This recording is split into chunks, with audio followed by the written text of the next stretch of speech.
Welcome to Rebel Spirit Radio, exploring the frontiers of spirituality, consciousness, the esoteric, and humanity's sacred relationship with the living earth. I'm your host, Nick Mather, and in this episode I am joined by Dr. Shelli Renee Joye, author of several books, including the recently released Tantric Psychophysics.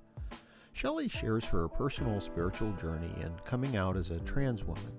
She also discusses collective consciousness, the importance of inner work, and the reuniting of physics with metaphysics. Also, please be sure to subscribe to this podcast on whatever platform you use to listen to podcasts, or subscribe to the YouTube channel if that is where you view this. Also, be sure to hit that like button and subscribe to the channel. Your support is truly appreciated. Dr. Shelli Renee Joye attended Rice University on a physics scholarship and graduated with a degree in electrical engineering. After graduation, she worked with John Lilly on interspecies communication and pursued contemplative practice with Chogyam Trungpa Rinpoche. She completed an MA in Indian philosophy at the California Institute of Asian Studies, which would later become the California Institute of Integral Studies, where Shelli returned to obtain her doctorate in philosophy, cosmology, and consciousness. Dr. Joye is the author of several books, including Turning the Mind, Developing Supersensible Perception, The Electromagnetic Brain, and her latest publication, Tantric Psychophysics, a structural map of altered states and the dynamics of consciousness. Shelli, welcome to Rebel Spirit Radio. I'm happy to be here with you. I'm very happy to talk with you, and I'm looking forward to this. Before we get into the details of your latest book, Tantric Psychophysics, I was wondering if you could maybe discuss your background a little bit, because it's quite impressive. You studied with Chogyam Trungpa Rinpoche. I know that you studied with Alan Watts a little bit, John Lilly, Father Bede Griffiths. This is really impressive. So I was wondering if you could speak to that a little bit, kind of introduce your contemplative practice to the audience. Well, okay, I guess I will. I'm going to do something here that I haven't done on any other podcast or interview. I'm going to come out of the closet. I'm transgender. And the first 50 years of my life, I was this handsome guy. But I was very unhappy inside, because from the age of 3 or earlier, I knew that I was a girl. At least I felt, as much as you can, something was wrong. And I think that it turned into a more of a blessing than a curse, because it motivated me to try to find out who I am. You know, like the Ramana Maharshi thing, who am I? I knew something was really major wrong. I was brought up as a Catholic, so my first 5 or 6 years, when I was about 6, I was in a class with nuns who told me that about God. And of course, I was really interested, because apparently God can do anything, and God created you, God made me. And I thought, well, I need to communicate with God and say he made a mistake here, and what can I do, or why did he do this? So that's kind of my earliest memory of questioning and seeking. And it's pretty much guided my whole life. I'm almost 76 right now, and I've been searching for understanding of that. I first actually gravitated toward science, because at the time when I was young, science was really respected, probably more than it is now by the average public. We were in the middle of the space race, and there was Sputnik, and we landed on the moon and all that.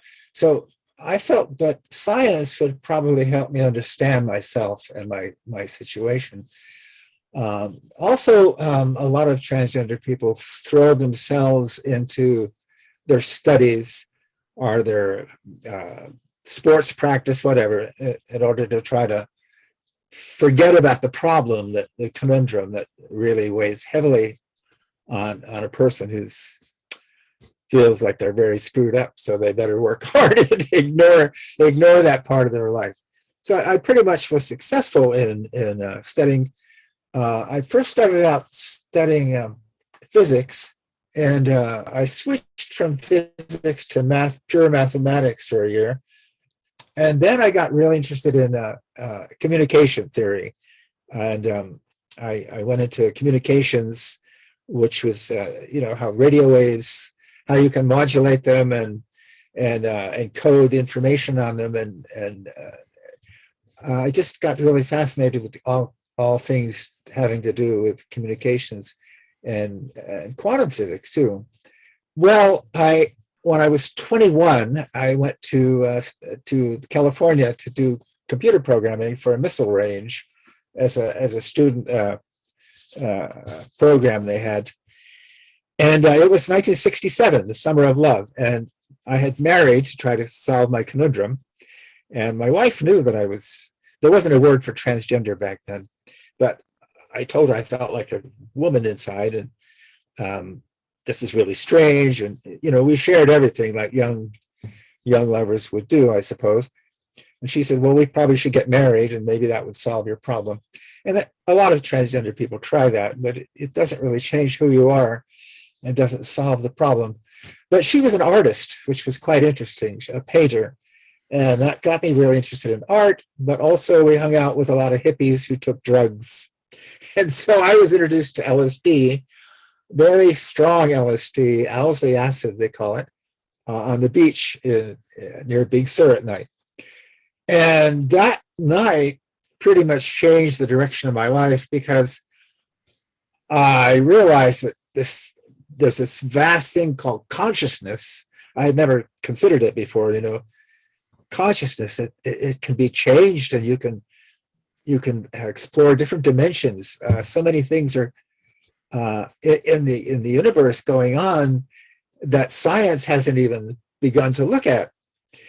So I went back to school and I decided I wanted to study consciousness and physiology of consciousness and psychology, but I quickly discovered there was no interest in that. There was no department of that. There was nothing like that in academia or engineering or physics.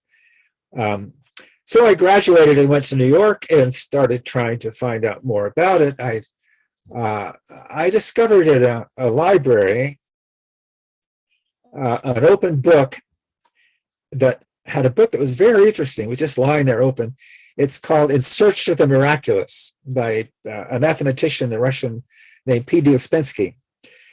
And this book was amazing. I thought, I thought there were two kinds of books, fiction and nonfiction. And to me, nonfiction was like reading the thermodynamics or radio waves or electrical engineering or biology. But there's this whole category of new books that opened up to me that basically it's mysticism or metaphysics, whatever you want to call it. So I began looking for books like that, and soon I began going to lectures in New York by various people. I was trying to explore consciousness because I thought this was a way of really understanding what it means to be transgender and maybe how I could deal with it better. I met a young Tibetan named Trungpa Rinpoche, Tulku supposedly, and I started following him and going to his lectures and studying with him a bit. He was a very interesting person, and it got me reading a lot about Tantra and Tibetan mysticism. I also started following John Lilly, who was he was a medical doctor who was very interested in consciousness and entheogens and sensory deprivation chambers. And actually, I became friends with John Lilly, and because I was also an engineer, and we both had ham radio licenses of all things, and he helped me construct a silent, totally dark anechoic chamber in my loft in the Lower East Side, where I would meditate. So that was the beginning of my serious approach to meditation. But I also browsed the local bookstores for metaphysical books, and I soon discovered a lot of books on yoga. I started practicing yoga and started really seriously trying to meditate. And I discovered Patanjali's Yoga Sutras. And they turned out to be, I thought, the very best manual on states and stages of consciousness and the techniques of not only the techniques of meditation, but an entire sort of a framework of consciousness. I felt that this was really important to understand, and I was really surprised that science, the hard sciences that I knew and loved so much, totally ignored metaphysics and religion, because here was data from generations of saints and mystics. I call them psychonauts because they're exploring the psyche. Even William James, the famous founder of American psychology, was really interested in meditation and drugs, how drugs, entheogens, laughing gas, we call it now, nitrous oxide. He experimented with things directly, exploring consciousness and trying to come up with maps and frameworks to understand it. But there was very little in hard science at the time, and even now, the field is just opening up where highly trained technical people are beginning to study consciousness. And now there's a number of departments of consciousness studies throughout the world. But back then there were none. So I was pretty much on my own. So I read everything I could. I discovered the works of Carl Jung, and I spent a whole month's salary on getting his collected works. And I read quite a bit of Carl Jung. I learned an awful lot over the years. I have a huge library of books, many of which I still haven't finished. But I feel my job has been to make connections between science and mysticism and direct experience. And of course, the direct experience is my own direct experience. So I bring my own perspective. We all have our unique perspective on everything. So what I want to try to do in the books I've written 17 books recently since I got my PhD in 2016, trying to show connections and trying to extract what really pragmatically works for people interested in changing their consciousness and exploring the deeper levels of consciousness. So I'll try to share some of that in our short discussion this morning, perhaps. One thing I'd like to talk about is collective consciousness. I first came across that idea reading Carl Jung. He wrote a lot about the collective unconscious. And of course, even Freud, a lot of psychologists think that a lot of our psychological problems come from things that are repressed and we're not in touch with. So the idea is to, quote, get in touch with your deeper levels of consciousness. But Jung went further than that, thinking that there's a collective consciousness. And he had a lot of proof of that, at least he wrote about it. I eventually came to the conclusion that it's not really collective unconscious, it's collective consciousness. That there are we ourselves individually are a collection of probably individual consciousness. Some people say people can have some people have had 30 alters, they call them alters. And many of the alters don't share the memories with each other. So people can be, if you call them schizophrenic, that's one thing, but we are a collection of, well, for instance, all of the cells in our body and all of the organs, I believe each organ has its own sort of consciousness. It's not the same as the consciousness that's generated by our brain and our neurons. That is our ego, and that pretty much is who we think we are. But in reality, I would say we're not who we think we are. Behind that consciousness is something that's looking out through us. We're just one perspective in the universe of this single consciousness that Carl Jung called the self with a capital S, the one self. Many religions call that God. There's one awareness that it sort of bifurcates. It sort of becomes fractal, and it looks out of each one of us individually so that it has so many different perspectives of what's going on. But meditation and contemplation and what I call Tantric Psychophysics provide ways of us cultivating a way to get in touch with that one consciousness, to become sort of one with our real self. And Carl Jung called it individuation, getting in touch with your oneself. And Asian mystics, Indian mystics, they call it different things, from nirvana to enlightenment to samadhi. And the basic techniques are, and I'll jump right ahead to Patanjali's Yoga Sutras, which are pretty much the same in other religions, is to quiet down your ego, your monkey mind, that the neuronal brain mind that deals with your individual memories that have been collected throughout your lifetime. And you're actually, it's a certain consciousness in space and time. So our ego works in space and time, but the collective consciousness, the big self, operates from other dimensions. And that really correlates with physics, quantum physics these days. There's something called string theory, which probably most people have heard something about. The calculations with particle accelerator data show that there are other dimensions. There are, right now they posit that there are 11 dimensions, and space and time are only 4 of them. There's the 3 dimensions of space, like X, Y, and Z, and the 1 dimension of time. Those are 4 dimensions that we live in. But there are 7 additional dimensions. And scientists don't really know what to call them. They usually use them mathematically, but some scientists have called them things like charm and other things. They could be things like love, but all of the teachings and also some recent experiments that have been done with ayahuasca show that by shutting down the normal time-space ego consciousness that we all share when we're awake, our consciousness sinks down deeper into a connection with the one consciousness. And before getting to that, there are different layers of that, like an onion.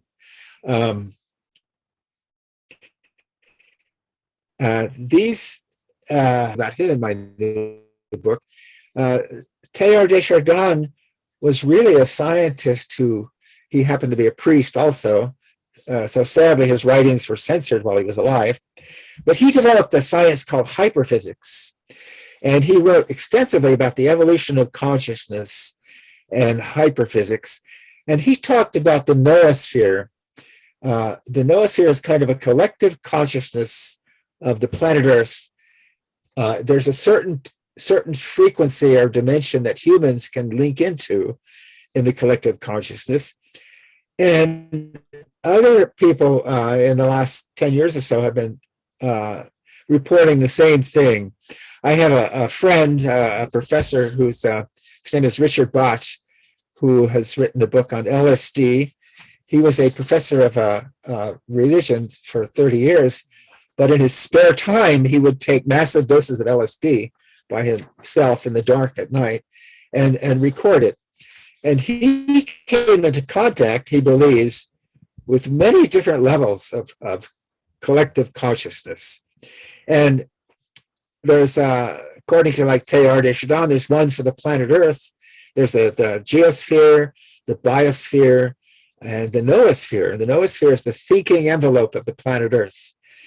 And even Tolstoy, I actually, during the pandemic, the first year I read War and Peace for the second time, just as kind of a self-challenge. But aside from being an amazing novel about people, throughout the book, he talks about history as a living thing that is beyond it has nothing to do with individuals per se. That there's a movement of history that's trying to do something, and people, individuals, just play a role in that, like a cog. So you can think of when we're thinking right now of possible war with Russia. Everyone's trying to stop this conflict in the Ukraine, but no one seems to be able to stop it. We just throw more and more weapons toward the front lines, it's building up more and more darkness waves. Nobody really wants a war, but the collective consciousness seems to be moving in that direction. That would fit in really well with the mystic G.I. Gurdjieff's theory that we are food. He said we're food for the moon, that when we die, our consciousness gets collected by the moon. But I think Tolstoy would say our collective consciousness is part of the human race becoming part of the planet, and that when people die in wars, they feed. You know, there's one of the Vedas talks about food.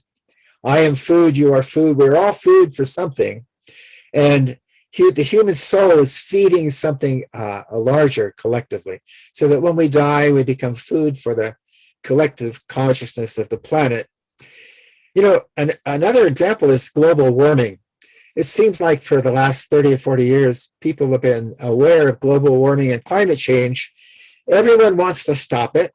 Everyone's trying to stop it, but nobody's stopping it. The governments aren't doing anything. People individually really aren't doing anything. We're still flying and doing things. It's as if the planet wants us to warm it up. Like maybe we're a transitional species that needs to warm up the planet. And what does it mean by warming up the planet? Well, heat is a way that consciousness uses to develop higher bandwidths and more information. Things can operate faster. Maybe we're staving off the next ice age for the planet. There's something happening here that's beyond the possibility of individuals or even individual countries to stop it. So there is also, I went back to Christopher Bosch. He wrote a really good book about what he saw in classworks. He called The Living Classroom. That when you take a course, after a few sessions, there's almost like a collective consciousness of the classroom. You feel like you belong to something bigger than yourself. Then you can go to politics. You know, we have groups of and others follow another.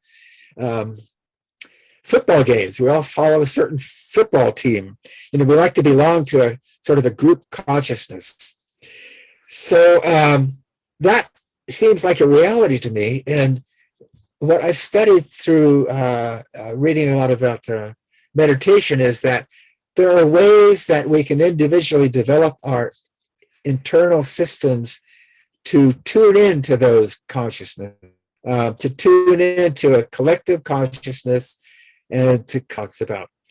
And to do that, we just need to get really quiet inside. Ideally, you meditate in a dark space where there's not much noise. When I meditated in the city, I used to wear earplugs. You can get really good ones from a gun store, ironically, to silence the external sounds. And you start to focus on internal things. And in my book, Tantric Psychophysics, I collected all of the material I could find that I thought was really relevant to shutting down your monkey mind, the normal operations of the brain and memory, and starting to become aware of almost an internet, not internet, but internet. It's an inner network of collective consciousness that people can link to and begin to communicate with. In Tibetan Buddhism, there's two stages of meditation. One is shamatha, which is quieting down your monkey mind, quieting down your thoughts and your memories, trying not to think of anything. And at some point, you begin to become aware of what something else is going on. There's something communicating with you, and according to the Tibetans, that you move into vipassana, which is a sort of a healing integration of you and the collective consciousness. Another thing I thought was very interesting was some recent studies on ayahuasca and also magic mushroom, psilocybin. They did some brain scans of people on ayahuasca and psilocybin to see what parts of the brain light up, become active when people begin having these amazing visions. To their surprise, instead of lighting up, these areas become very quiet. They shut down, they stop operating. So that really surprised them a lot.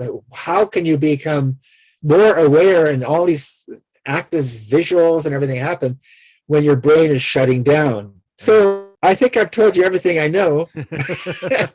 I'm just kidding. Yeah. Well, thank you for all of that. There's a lot to dig in with most of that. So thank you. Now I'm like, okay, now where do I start? Let's kind of hone in, because I know that our time together is a little bit limited today. And let's kind of focus on your recent book, Tantric Psychophysics. I told you before we began speaking that my background is in religious studies, and that's my real passion. You know, I found your book very refreshing from a academic point of view, and I think it's very available to anyone. It was very well written. I think that you were able to clearly explain what can be some very tricky concepts. So, for example, I think that your sections on Patanjali's Yoga Sutras are probably the best concise explanation of them I've ever come across. Your discussion of the physics of quantum science also comes across not just as informed, but reliable. There's a tendency, I think, by some authors to play fast and loose when it comes to quantum physics, but that was not the impression that I took away from your work. Rather, the impression was, I can trust this author. So I thought that maybe we could spend a few moments kind of unpacking the title, Tantra Psychophysics, Tantric Psychophysics. And I thought that maybe we could start with Tantric, because there's a lot of misconceptions about Tantra in the West. So I thought I would ask you to first discuss what Tantra is, and then the rest of the title, Tantric Psychophysics. Yes, well, Tantra, I first discovered, got interested in Tantra when I started working on a master's program in Indian philosophy, much to the horror of my father, who was an Air Force colonel, and thought that I should stick with engineering.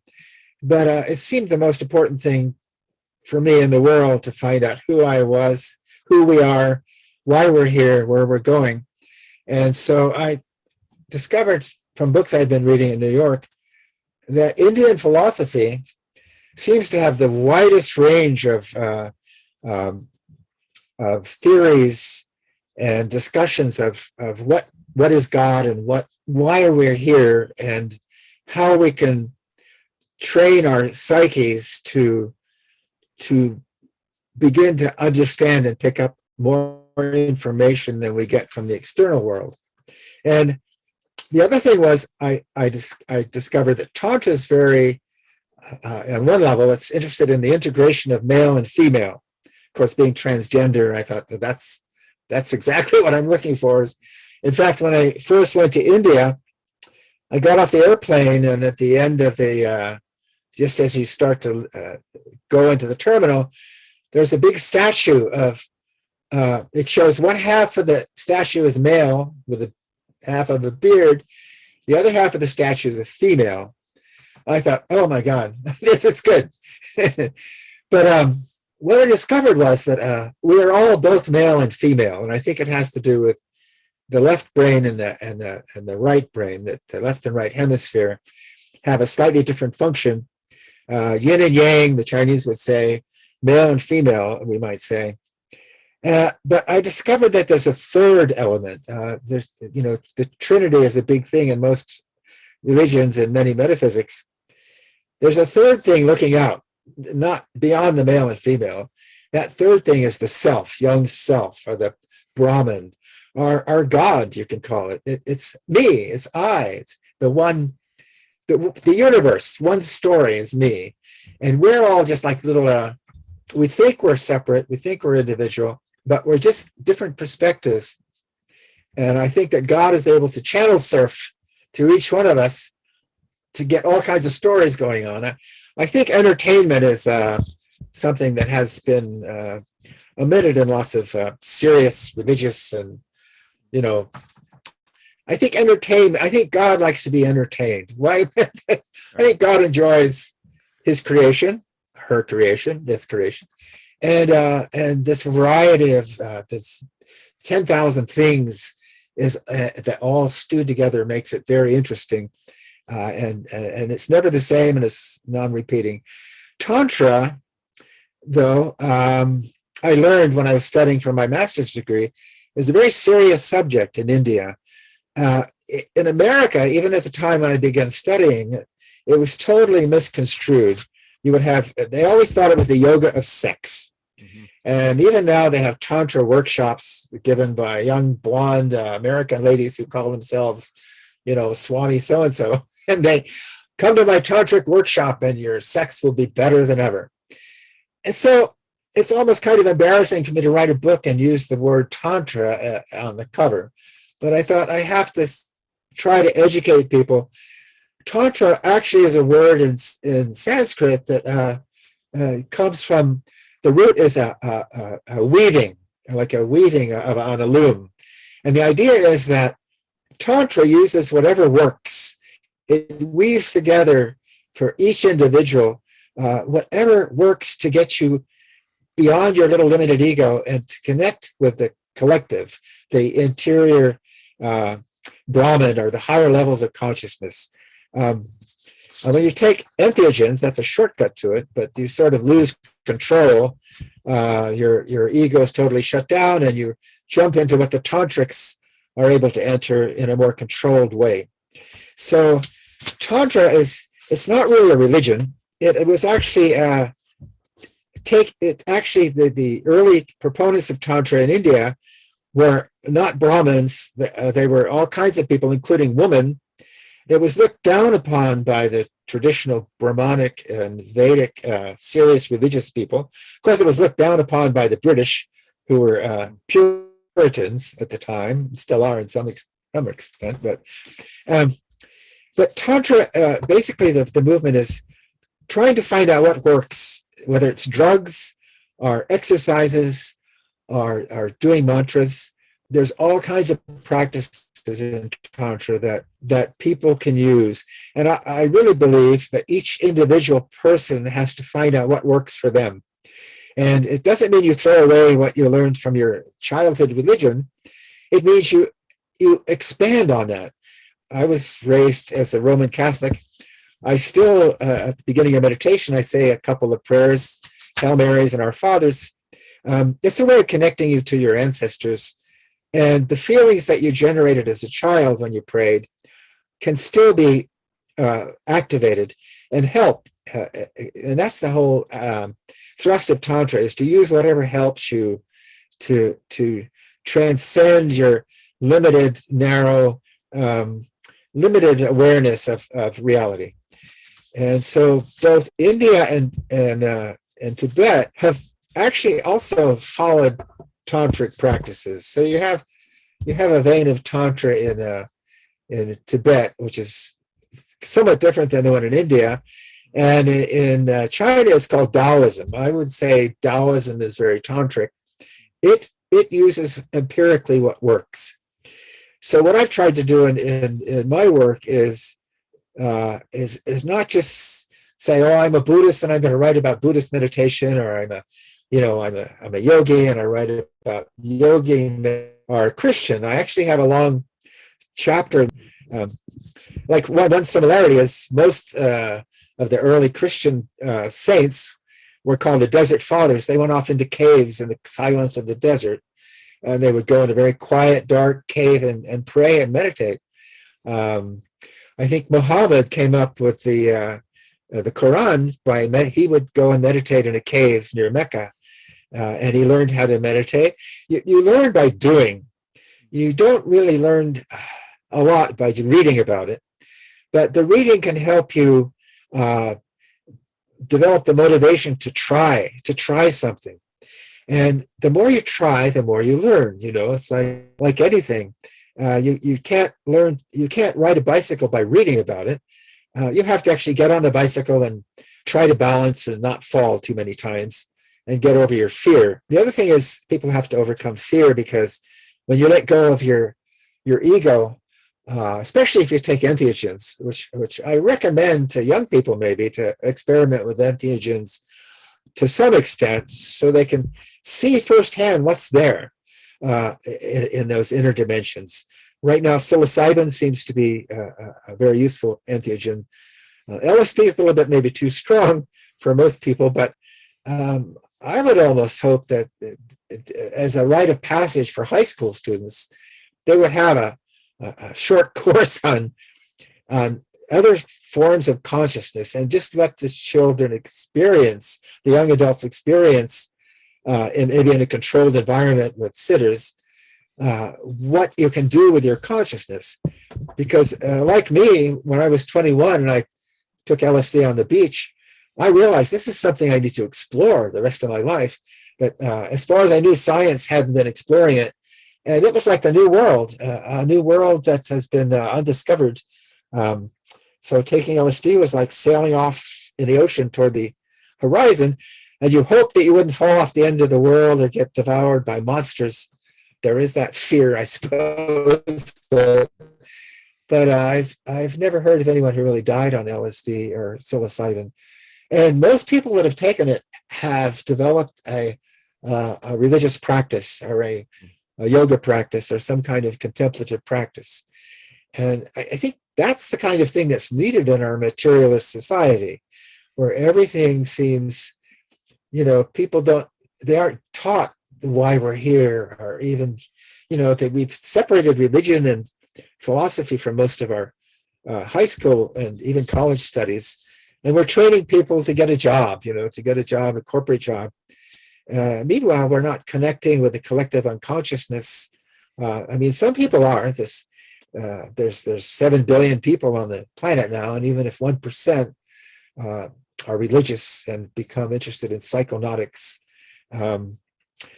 I think that's very good. Yeah, but it needs to become consumerism. Yeah, I agree. We think that to be happy, we need to consume. Right. And it would be nice if our culture had some kind of initiatory experience like other cultures have in the past, to initiate people into a much larger kind of consciousness. And it seems to me that would also help break some of the binds of some of the collective consciousnesses that we find ourselves in, to help us, break through and experience something so much bigger than ourselves. Yes, and not only that, when you go into these other dimensions, you find, many people have written about it, and I have experienced it, you start to get in touch with love and compassion. The great Thich Nhat Hanh just died a week ago, and he wrote wonderful things about that love is really important. And when you just base your life on playing games and watching movies and drinking beer and wine and going traveling and buying things, a new car, this makes people happy for a short second, but it doesn't really increase your love and respect for other people. It kind of separates people and says, oh, I want to get as much happiness for myself. That's the goal of life. But it's not. And begin to connect to these wider noospheric levels of collective consciousness, you feel a sense of belonging, and you feel a sense of love and empathy with other people and caring for other people. And that's what we need so much right now in the world, I think, to heal it. And that is the most unexplored area of reality. We've gotten really good at everything technical. We can make devices. We can share words and information, but we haven't learned how to go deep. Only religions seem to be trying to do that. But religions have sort of lost their way, and our experience of entheogens and drugs just the opposite. They say, just believe this and learn this and recite this and do this once a week and in a group, and you'll feel better, and God loves you and all that. But it's kind of simplistic, and we need to be a little bit more sophisticated and I think develop further a lot of these techniques that I call psychophysics. Mm-hmm. Because psychophysics, that's the other word in the title of my book, Tantric Psychophysics. It's learning how to operate your consciousness, other than just letting the consciousness run wild and your monkey mind just jumps from one place to another. Developing the mind muscle for being able to concentrate, to be able to quiet your thinking mind, to be able to reach out and listen, and you begin to receive from this collective consciousness wisdom, understanding, a feeling. There are feelings of understanding that are hard to put into words. We don't even have English words or Chinese words. There's not words for a lot of the things that we can do with our minds.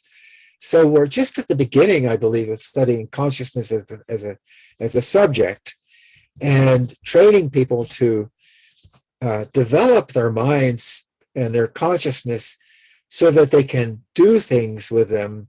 What I've always tried to express was that there are other senses beyond the sight, hearing, taste, and touch. These other senses are what you begin to develop through meditation. And these senses allow you to sense other beings. In fact, you can even sense people who have passed on, dead people. I know it sounds a little bit strange, but that's sort of what they did in the 1800s in seances and things. You can actually, if you go into a really deep state of meditation, you can feel, say, your dead parents or grandparents. If you focus upon them and you try to reach out, there'll be a response, a very subtle response at first, but after a while you can feel like you're one with them.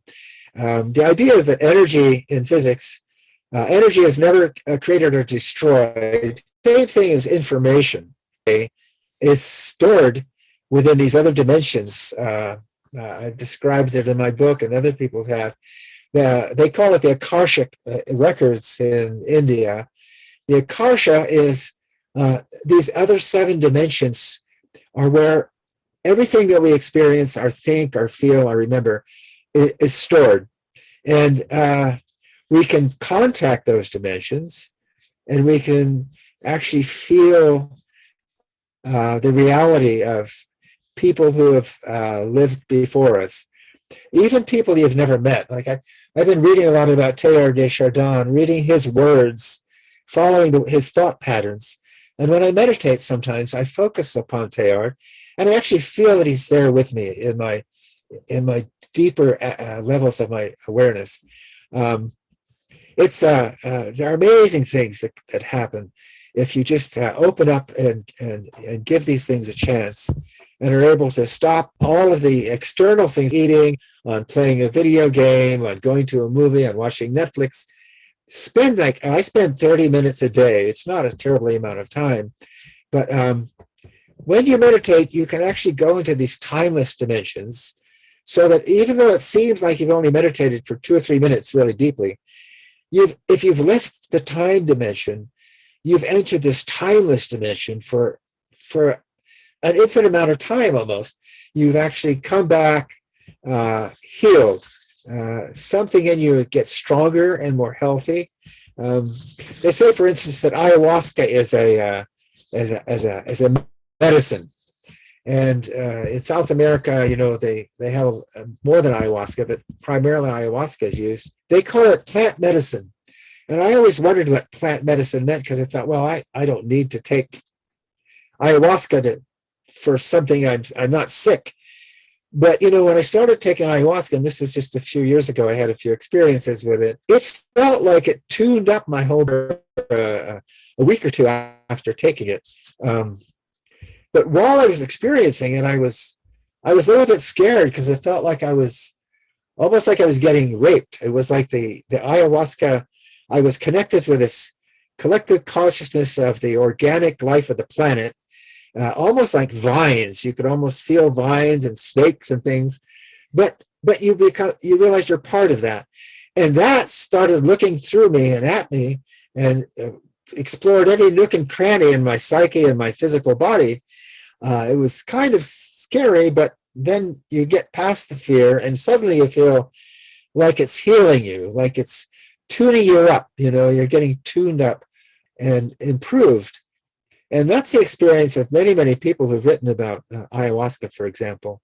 I think all of these things were developed by the universe, these drugs that interact with the human psyche and physiology, for a reason. And what we need to do is use them with skillful means.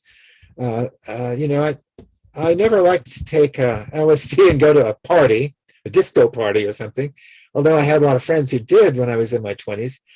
I would stay home and be alone in the dark at night and take it. And it was a major experience in my life that helped me become more sane and more centered, and understand more why I was here and who I was. I'm still not sure why I'm transgendered, but that's the mystery. There's a lot of mysteries going on in the universe. Sure. And Sure. I moved up here, and I live in the mountains in California. Right now, I'm thinking about moving to Italy because we've had so many forest fires here. It has interfered with my meditation. Especially last year, we had this Dixie fire, and the fire kept getting closer and closer every day. I think I have a little bit of PTSD from it. My major fear was getting my 2,000 or 3,000 books burned. They burn really well in a fire. So I have them packed up, and I'm moving to a stone house in Italy, probably in the spring.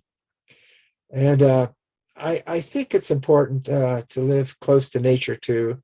Right. Just walking in nature, you feel the energy of the trees and the fresh air. And I'm jealous of your cabin, but I will be honest that that's my great fear is the books. My library is, I don't know the number, but I have a cost. My library is worth about $40,000.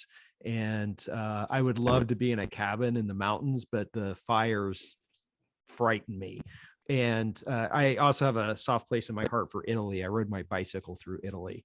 So whereabouts? Wow. Yeah, whereabouts in Italy are you going to be going? Well, it's Assisi. It's the very center of Italy, about 200 right. miles north of Rome. Okay. Assisi is the spiritual heart of Italy. It's where St. Francis was born. Right. But my place is there's a mountain behind, and there's a little valley, and I'm in this really quiet valley. And the lovely thing about Assisi is you can't build any new structures on a medieval ruins. So I have a 4-story stone tower that I've renovated, and we're going to move there this year, hopefully before the fires begin. And my book should be safe there. Yeah. The way the monks saved their books during the Middle Ages, I guess. Yeah. I'm jealous of that. You're welcome to visit. Oh, well, thank you. Yeah, I would like to go back to Italy. I want to get my partner to go to Italy. He refuses to travel anywhere, but I know he would love Italy. I've only been there once, but it was very soul stirring, I think. So I know that we're kind of running out of time here, and I don't want to keep you. I want to respect your time.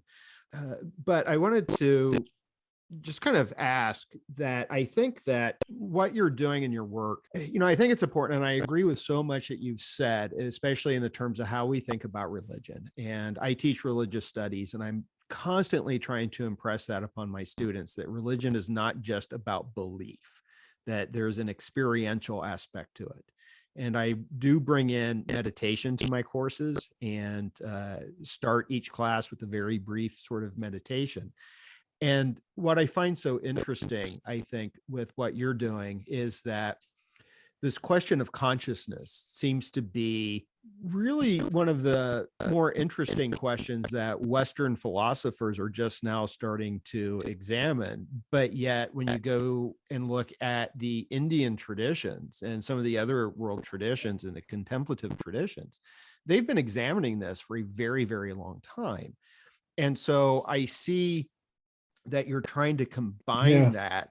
And, you know, you had, I think you credited this to Teilhard, where we have made this separation between metaphysics and physics, and it's impeded both. And it seems to me that it's created this sort of dualism, and that what you're trying to do, especially in Tantric Psychophysics, is bring them back together. Yes, yeah, definitely. I look at the traditions in India, and they're really the scientists of consciousness, the scientists of the internal.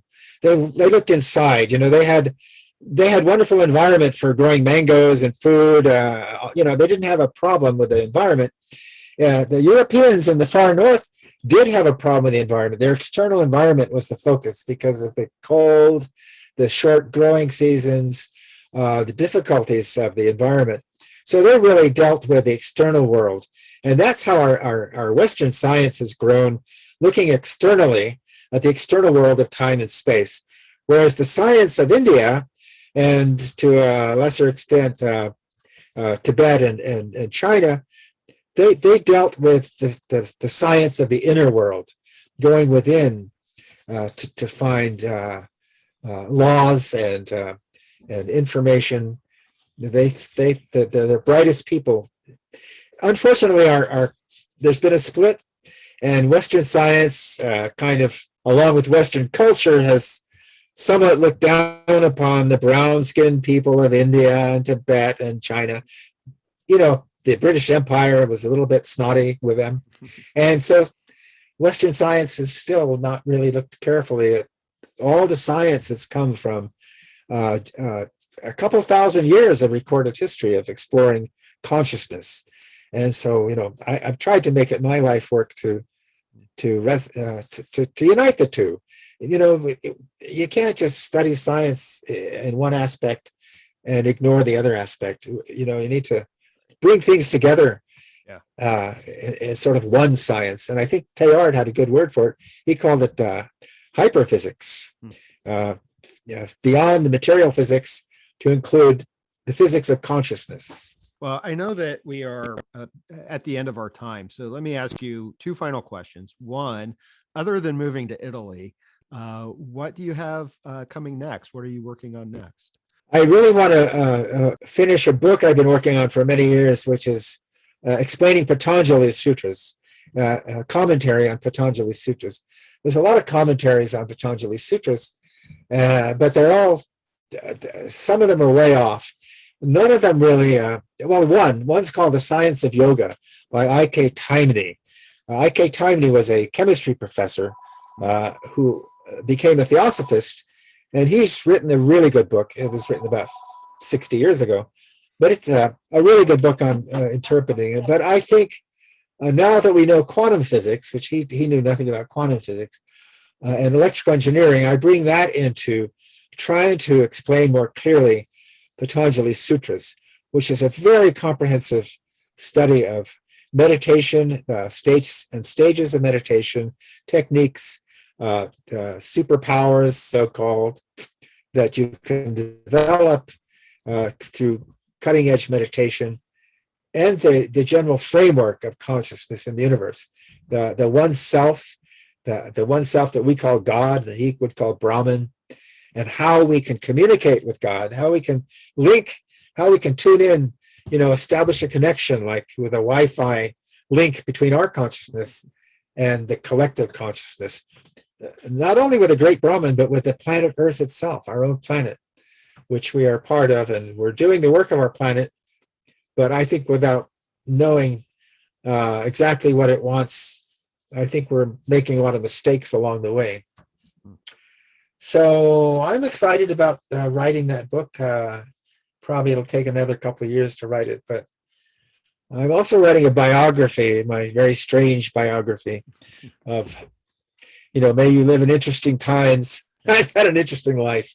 Right. So, and I've met a lot of fascinating people. I'm also a painter, and I paint. And maybe I'll be a Grandma Moses before long of abstract painting. You never know. Yeah, well, I would enjoy reading both of those, so I will look forward to them. The final question is, where can people go to find out more information about you and your work? My website has quite a bit of information and 10 or 12 recorded interviews. Okay. Hopefully, I'll put a link to yours on there too. My website is shellijoye.net. It's SHELLIJOYE.net. Okay, wonderful. I appreciate the time you've given me to talk with you. Oh, sure. I feel like we've only just skimmed the surface. That there's a lot more that we could discuss, especially about the Yoga Sutras, because I had some questions about those. But I do appreciate your time and your willingness to speak with me today. I will put a link to your website in the show notes in the video description on YouTube, and I will also include links for your most recent book. So, Shelli, thank you so much. I really appreciate your time today. You're welcome. Hey, bye-bye. And that's a wrap on episode 29 of Rebel Spirit Radio. Thank you so much for listening or watching if you are part of my YouTube audience. If you enjoyed this podcast, please make sure to give it a positive rating on whatever platform you use to listen to podcasts. It only takes a second, and your 5-star ratings really do help. If you have a minute to spare, consider posting a positive review, and please consider subscribing. For those viewing on YouTube, please give this video a thumbs up and subscribe to the channel. Make sure you hit that notification bell so you will be informed when I upload new content. I've been releasing episodes weekly and would like to continue doing so. I'm also working on creating additional video content for the YouTube channel, including book reviews, educational videos on topics concerning spirituality, the history of religion, and the religious response to the climate crisis. But that extra content takes a lot of time and a lot of work. If you would like to support me in creating free and credible material on YouTube and continuing with this podcast, please consider making a one-time donation via PayPal. You can find a link for that in the video description or show notes. Your support makes this podcast possible. I'm Nick Mather, and you've been listening to Rebel Spirit Radio. Until next time, may you be in peace, may you flourish in all possible ways, and may you continue to nurture your rebel spirit.